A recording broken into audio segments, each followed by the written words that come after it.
নমস্কার। আজকে প্রাথমিক পর্যায়ের প্রথম শ্রেণীর জন্য আরও একটি গণিত কর্মপত্র নিয়ে আমরা উপস্থিত হয়েছি। চলুন শুরু করা যাক। প্রথমে বলেছে জোড় সংখ্যাগুলি লেখো, অর্থাৎ এখানে পাশাপাশি দুটি করে সংখ্যা দেওয়া আছে, সেই সংখ্যাগুলির মধ্যে যেটি জোড় সেই সংখ্যাটি লিখতে হবে। প্রাথমিক শ্রেণীর পর্যায়ের প্রথম শ্রেণীর পর্যায়ের ছাত্রছাত্রীদের জোড় ও বিজোড় সংখ্যার ধারণা দিতে হবে। তো এখানে 25 ও 24 এর মধ্যে জোড় সংখ্যাটি যেটি হবে সেটি লিখতে হবে, অর্থাৎ 24 লিখতে হবে। 67 ও 62 দুটির মধ্যে জোড় সংখ্যা 62, এটি লিখে দিতে হবে। 38 ও 33 এর মধ্যে জোড় সংখ্যা 38 লিখে দিতে হবে। 71 ও 80 এর মধ্যে জোড় সংখ্যা 80 লিখে দিতে হবে। এবার বলেছে নিচের প্রশ্নগুলির উত্তর দাও। এখানে প্রথমে যে প্রশ্নগুলি আছে সেইগুলি পাশে শূন্যস্থানে লিখে দিতে হবে। যেমন এক মাসে কত দিন থাকে সেটি লিখতে হবে। এক মাসে 30 দিন থাকে। এক ডজন মানে কয়টি? এক ডজন অর্থাৎ 12টি। এক টাকা সমান কত পয়সা? এক টাকা সমান 100 পয়সা। এক জোড়া সমান কয়টি? এক জোড়া সমান 2টি। তারপর কিছু প্রশ্নের অঙ্ক আছে।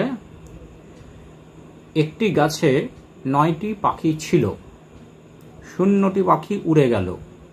অর্থাৎ একটি গাছে 9টি পাখি বসেছিল, 0টি পাখি উড়ে গেল।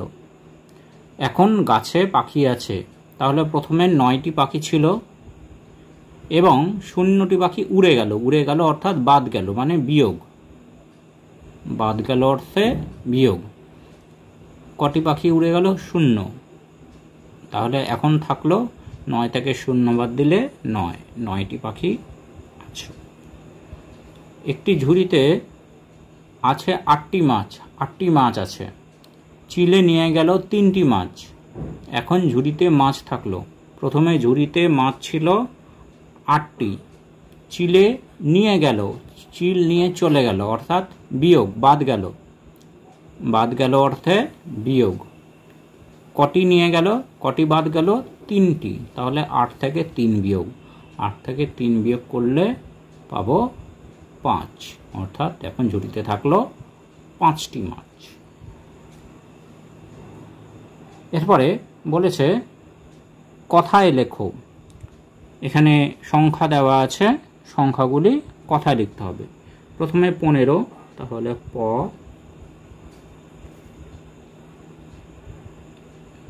তন্তন্ময় একার পয় শূন্য রয় ও 15।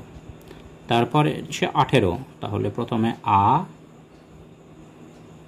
ঠয় আকার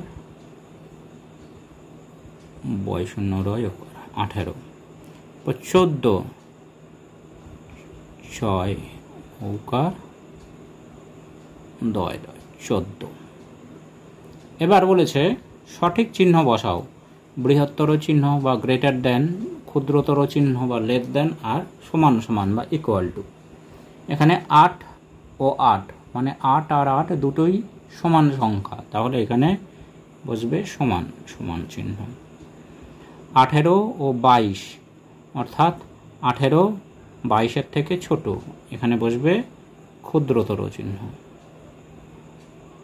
38 এবং 31, 38 31-এর থেকে বড়, অর্থাৎ এখানে বসবে বৃহত্তর চিহ্ন। এইবার এখানে কিছু সংখ্যা দেওয়া আছে এবং বলা হয়েছে ফাঁকা জায়গায় সঠিক সংখ্যাটি লেখো।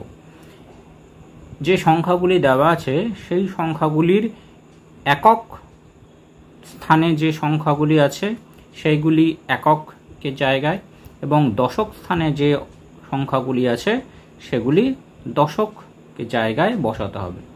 এখানে প্রথমে আছে 24, 24-এর এককের ঘরে আছে 4 এবং দশকের ঘরে আছে 2, 24।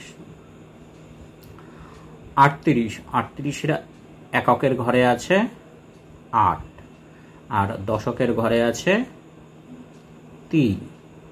তারপর 45, 45-এর এককের ঘরে আছে 5 আর দশকের ঘরে আছে 4। তাহলে এইভাবে একক, দশক, শতক সঠিক সংখ্যায় সঠিক জায়গায় সঠিক সংখ্যা লেখানো বাচ্চাদেরকে অভ্যেস করানো যেতে পারে। নমস্কার।